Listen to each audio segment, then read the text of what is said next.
Alright, what's up everybody? In this video, I'm just going to go over Terra and the disaster of what happened over the past couple weeks with the collapse of their UST stablecoin. And I'm going to outline how I believe that what happened in the attempt to recover the platform actually constituted fraud.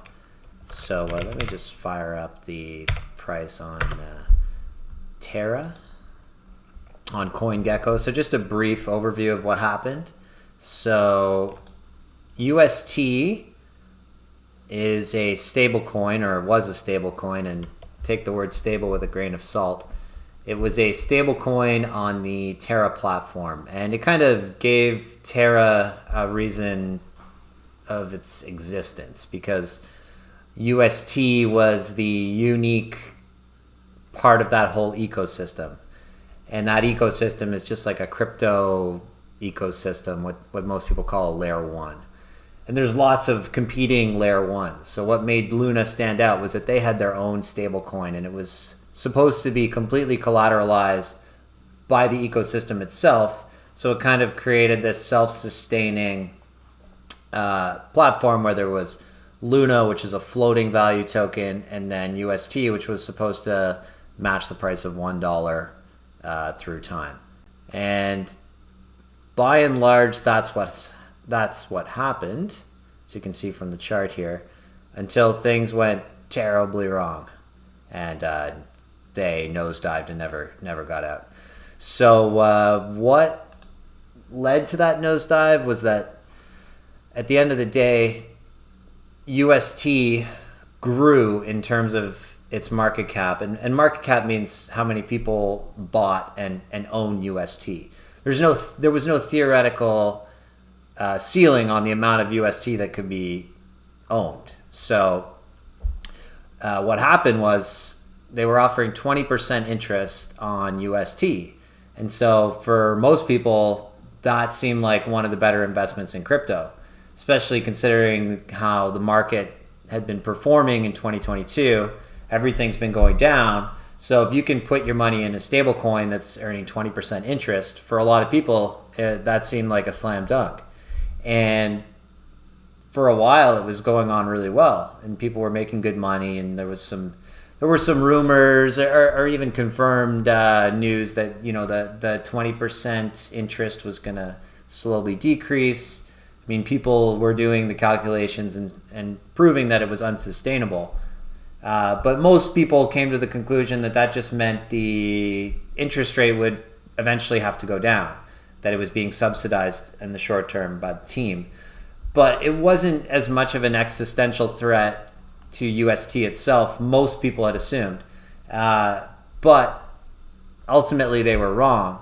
And they were wrong because at the end of the day, you cannot collateralize one asset with an uncorrelated asset of another type. So what does that mean? It means you can't try to take US dollars and say that they can collateralize Apple stock, because Apple stock is uncorrelated to the US dollar. It will move wildly against it, whether that's up or down.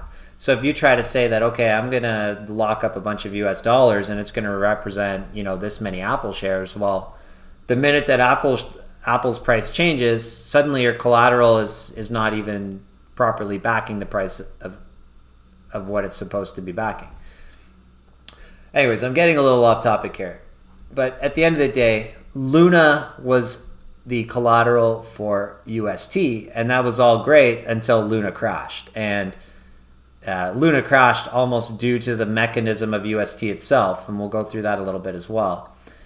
And what ended up happening was UST went down like a rock, and actually Luna went down even quicker and more violently. If you look at what Luna cost before the attack, it was one of the better performing cryptos of kind of this generation, like post-COVID.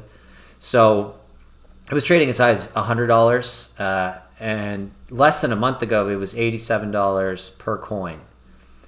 And most recently, traded at $0.0001. So that's fractions of 1 penny for 1 Luna, which less than a month ago was $87. So why did it crash so fast? Well, it crashed because once UST started showing some weakness, which actually happened earlier than the 7th of... It happened around the 7th of May. There was a brief drop. It's almost unrecognizable on the charts right now, but yeah, we went down to about 99 cents on UST. But it was kind of the spike in volume and the obvious maneuvering that was going on the curve platform, that there was an attack taking place on UST. And that set the stage for what eventually was the losing of the peg, and the peg being the $1 price. And that never ended up getting back there after May 8th or May 10th. So UST, when you really break it down, is just debt from the Terra platform, and it's US dollar denominated debt. And then Luna itself ends up being like equity. But unlike typical forms of equity, if you think of Apple shares or Google stock or whatever, there's no price floor on Luna. There's no underlying business that you're purchasing. There's no intrinsic value. It's just a floating value crypto. It can be worth anything. There's no reason why it can't be worth $1,000 each. If people want to pay that, it can be worth that, because there's nothing to model that price on.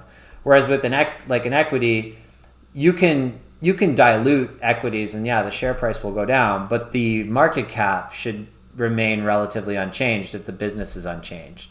So, if Apple's earning $10 a share and you double the amount of shares, now it's earning $5 a share. Okay, well now you just divide the value in half. But that's not the same thing when you start printing a crypto, because there's nothing there. It can crash down to any price that it wants.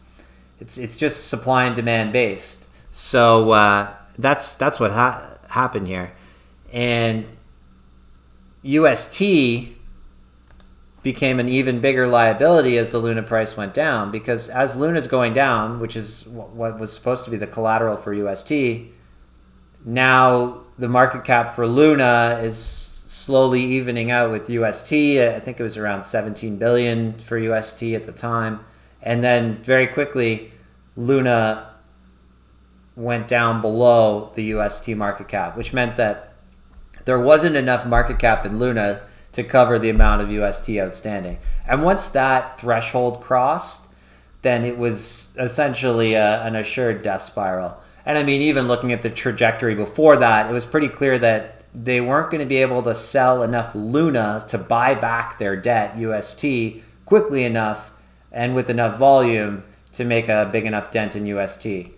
And so what happened was, UST had kind of its volatility, a few spikes, but Luna was more or less just a straight line down.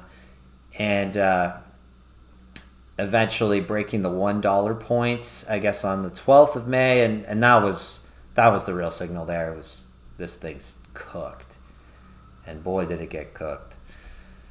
So, essentially, just to go over it again, what happens is the platform printed a ton of Luna to buy back UST, hoping that they could buy back enough UST that their liability was greatly diminished, and now it's manageable at maybe $1 or $2 billion, and Luna's not completely destroyed. But didn't work out that way. Luna ended up getting completely destroyed. You feel really bad for people buying it on the way down. I mean, buying it even at $30 on May 10th, big volume too, like 16 billion down here in 24-hour volume. That's a lot of people buying Luna. That was even when it was trading down at $1. That means, 16 billion $1 coins going back and forth. And that was only possible because they just ended up printing so much new supply. It was in the trillions coins outstanding for Luna because they were just printing Luna, trying to buy back USD, and they couldn't do it fast enough. The Luna price crashed way too quickly. So on the way down, people were buying Luna, and they were expecting, okay, well, this thing is under huge duress. I'm going to buy Luna at this super low price, expecting that if it rebounds, then I have a decent sized share of the project now, because before the project was like a $50 billion market cap. So you throw maybe, $1,000 at it and you have very little ownership. But by the time it hit, $1 down there below $1, your market cap was, in the less than 1 billion range. So suddenly, $1,000 is a little more of a piece of the pie. So people thought when they were investing at those levels that they were at least getting in on the ground floor of the project, and if it rebounded, then they would be rewarded for the big risks that they're taking. They're buying something that's just dropping like a rock. So yeah, they were buying equity. Luna's the equity, UST is the debt. But what happened is, after the Luna project sold all of this new equity and in effect diluted themselves, or that's what apparently was happening, they changed the rules later on once they realized that they weren't going to be able to buy back all the UST debt. They said, okay, never mind. We're ditching Luna and we're going to launch a new coin. Okay, well, how are you going to launch a new coin? Well, it turns out the way they're doing that is they're taking a snapshot on the 7th of May. So what they call it is Preattack. So the 7th of May, this thing is still a 26 billion market cap. The whales of the platform are still the whales. They haven't been diluted yet. They have all their equity that they had, pre-Luna print, which was an attempt to save the project at the cost of the new investors. So they've made all this new equity, and they said, no, never mind. We're going to snapshot back on the 7th of May.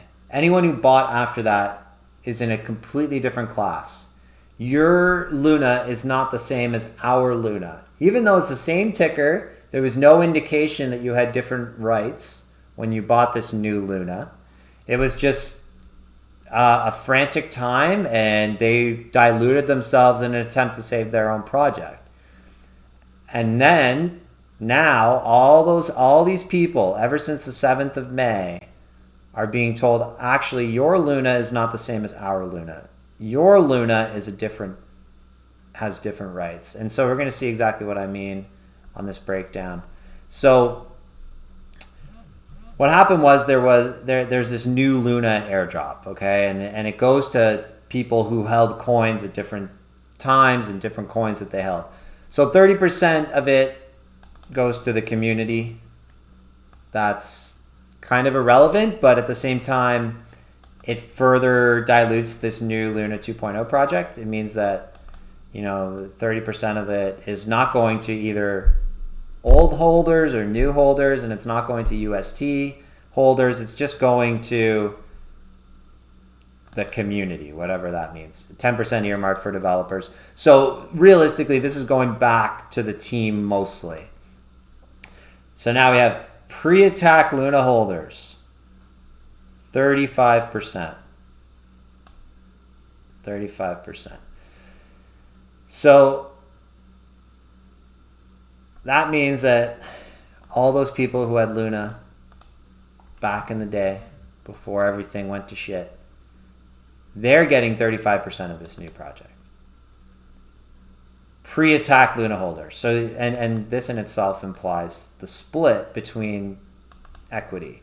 It means anyone who had Luna prior to May 7th is treated differently to anyone who acquired Luna after May 7th.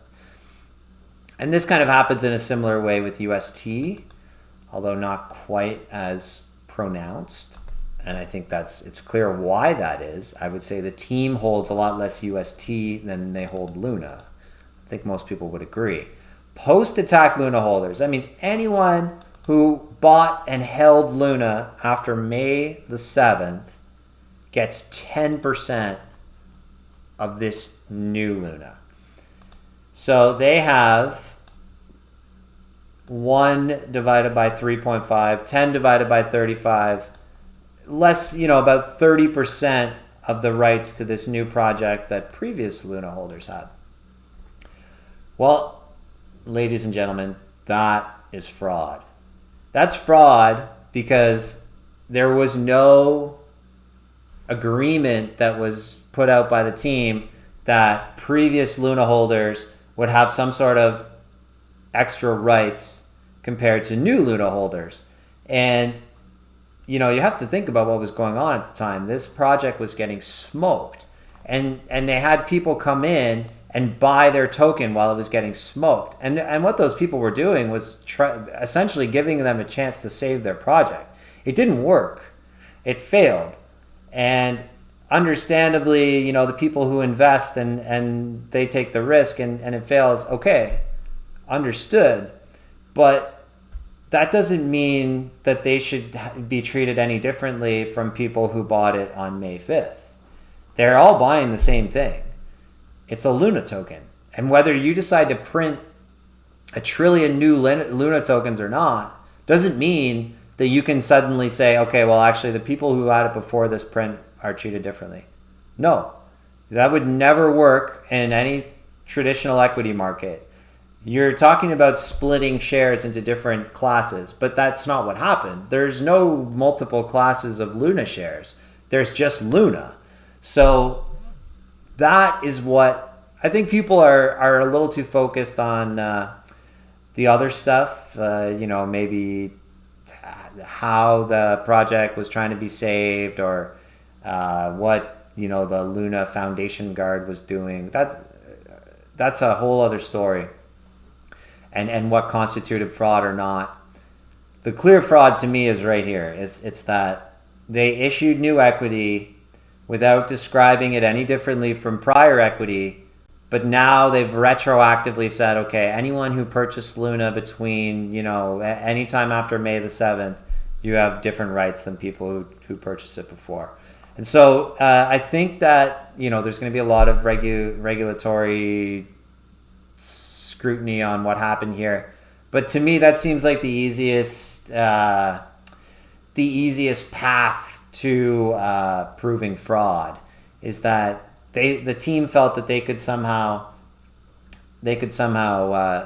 dilute everybody and then pull back that dilution once they'd extracted all the money from people.